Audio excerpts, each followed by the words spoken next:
So you're thinking about moving to Toronto and you want to save a little bit of money? Well, we've come up with the top 7 hacks when you're moving to Toronto, and we're going to get into that right now. So stay tuned.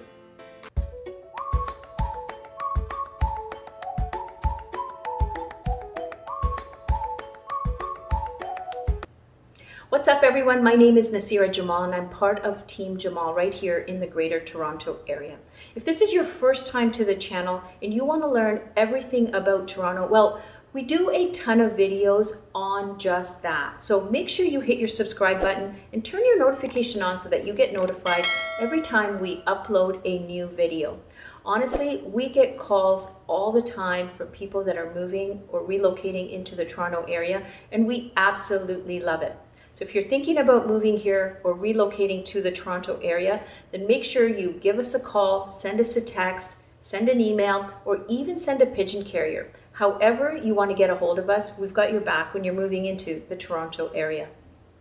So we came up with 7 hacks. Now, this is not just us making things up. We've helped so many people relocate and move into the Toronto area that we found new ways to help you save money, time, and energy. So we're going to jump into the 7 hacks right now, but I have to tell you, stay right till the end because the 7th one is the most important. Okay, so number 1, furniture. Should you bring it with you or should you leave it behind? This question comes up a lot, and we look at ways of really helping people figure out what's most important. Now, of course, you may have heirloom pieces or pieces that you have to have because you have sentimental values or something that is really imperative for you to bring along. However, what you want to do is look at, if you were to buy the furniture when you're moving in to Toronto, is will it be cheaper for you to just buy new furnishings as opposed to bringing the furniture with you? With the cost of movers, you're going to find that because it's based on weight, a lot of times you will incur further costs.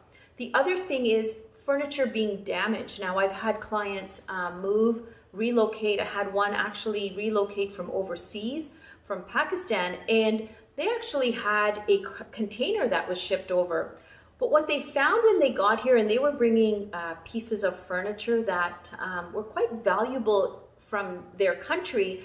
However, when it got here, it was severely damaged, and the cost of repairing was beyond their means, and they really at the end had to get rid of it. So this is something that you really want to consider in terms of what is it going to cost you and what will it mean if you do transport the furniture. How is it going to affect you if the pieces are damaged and if you're going to then just end up buying new furniture.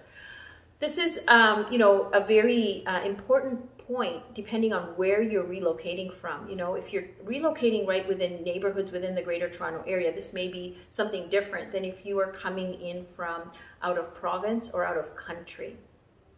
The second one is appliances. Now, for a lot of people, they may wish to bring their appliances, maybe because there's value attached to them.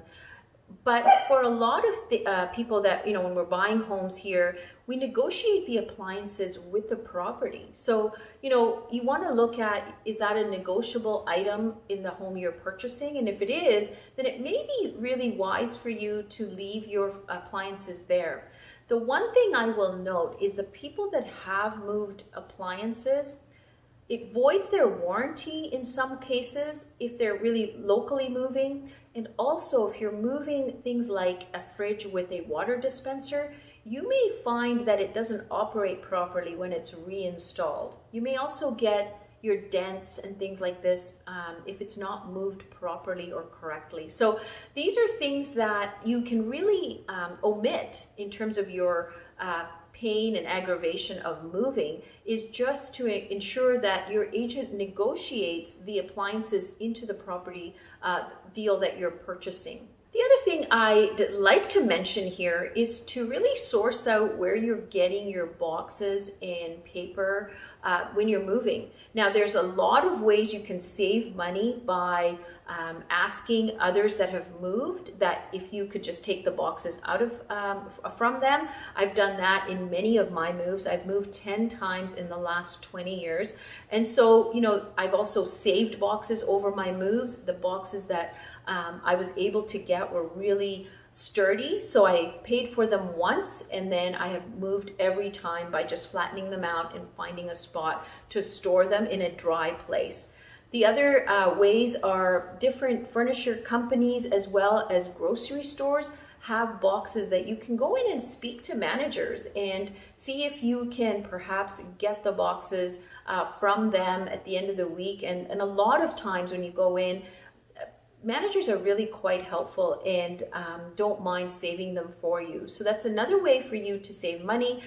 Local areas like U-Haul will also have boxes and different packing materials. So that's another good way of saving some money when you're looking at getting new boxes or new items for packing, like tape, paper, as well as the bubble wrap if you're packing up glasses and things like that.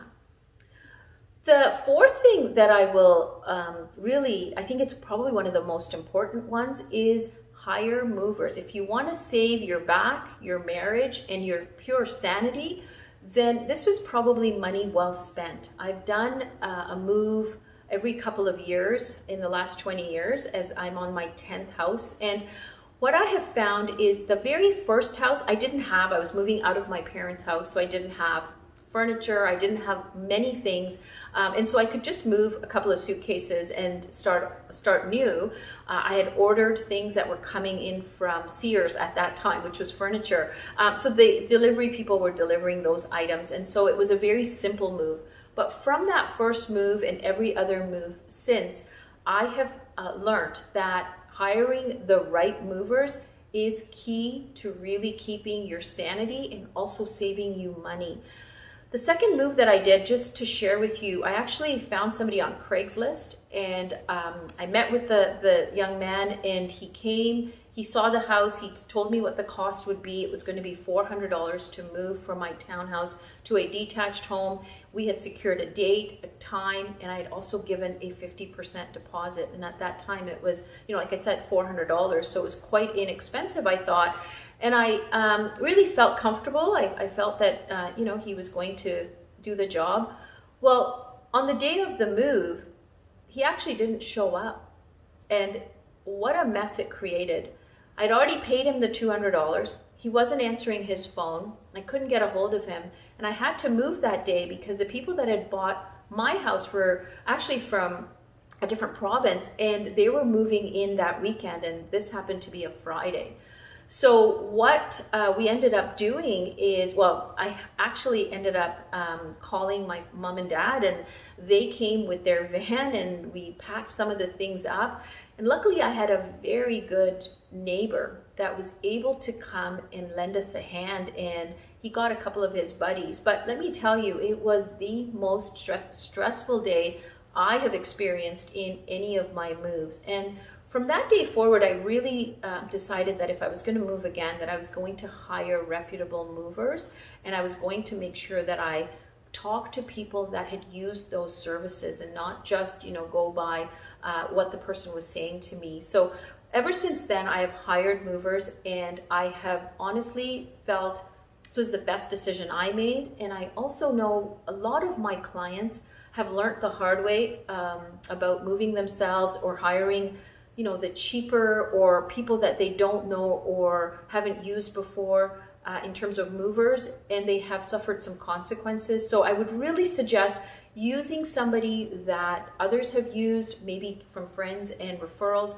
Your agent can refer as well, making sure that the moving company has a very good reputation in terms of how they are with their timing, and also how careful they are in moving your furniture and also getting insurance. So this will protect you in case something does go wrong. Now, if you're moving from out of province or out of country, then you want to ensure that you have a place to stay. Typically speaking, when I have found my clients moving from out of province or out of country, is that they're coming a minimum of a week before closing.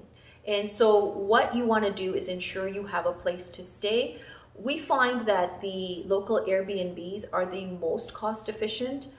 because you can get long-term rates. Like if you're coming a couple of weeks before, you can get some breaks on their daily rate. Hotels can be a little bit more expensive, but you can check that out and make sure that you get some references or referrals from your agent as well, so that you can lessen the learning curve on this. When you're moving, you want to make sure that these things are in place, because you will have to have time allotted for, doing your final inspection, to meet your lawyer, to get all the paperwork signed off at the bank. You want to ensure that you're in a place where you've got accessibility to where you are for all of those places that you need to get to. The sixth thing that I'll talk about, and this is really for families that are moving here with children, is lock in your daycare. A lot of times what you'll find is some of the top daycare centers have long wait lists. And especially if you've got an infant under 2 years old, because the ministry has certain guidelines in terms of the ratios between staff and children, you want to ensure that your child's name is on that wait list if you have an infant especially, but any child for between 0 and 6, if you're going to be requiring any kind of childcare, whether it's full-time daycare, part-time daycare, or before and after school care, you want to ensure that you've locked that in and have that pricing also addressed, because a lot of times you want to budget for daycare if you've got young children, and you don't want to be surprised when you get here and figure out that your daily fees are going to be much larger. Now, there are government subsidies depending on the different programs, so you can also look into that, but definitely look at childcare as one of those top things you want to tick off your list prior to getting to Toronto. So number 7 is the most important, and this is reach out to the dream team right here at Team Jamal. You see, we've helped so many people make this move, relocate, and we make it so that it's seamless for our clients. You see, when you've done a lot of moves, you've really figured out what are the most important things to look after. And to do that, you've got to reach out to us. So in order to do that, you've got to give us a call. Send us an email, shoot us a text. Heck, you can even send a pigeon carrier. However you want to get a hold of us, we've got your back when you're moving into the Toronto area. Until the next video, we'll catch you later.